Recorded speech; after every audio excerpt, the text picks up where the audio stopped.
ઓ બા, અરે શું થયું? શું કરીને આયા પાછા તમે? બહુ દુઃખ છે, રહેવાતું નહીં. જીવ જતો રે એવું દુઃખ છે. જીવ જતો રહે ને પહેલા કહો કે શું કરીને આયા છો એમ. અરે મેં એકલાએ તિજોરી ખસેડી ને, બહુ દુઃખ છે. તો તમે એકલાએ કેમ તિજોરી ખસેડી? અને કોની તિજોરી ખસેડી આયા છો? બહાર બેઠો તો રિયા ભાભીએ બૂમ પાડી કે તિજોરી ખસેડી આપશો. એટલે તમે દોડ્યા છો શક્તિમાન, અને તમે ભોગવો ને એ લાયક ના જ છો. ભાઈ તિજોરી ખસેડી આલી એમાં શું ભોગવવાનું? અને તિજોરી ખસેડી આલી એ ગુનો છે? તિજોરી ખસેડી એ ગુનો નહીં, પણ રિયા ભાભીની તિજોરી ખસેડી ને એ ગુનો છે.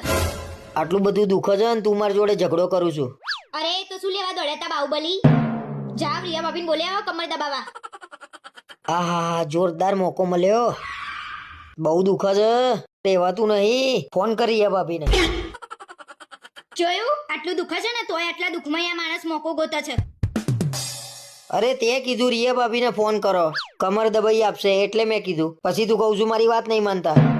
તમારા કામ જ એવા છે ને, આના કરતા તો તિજોરી પડી હોત ને તમારી પર તો સારું હતું. તો રિયા ભાભી ઊંચો કરીને દવાખાને લઈ જાત.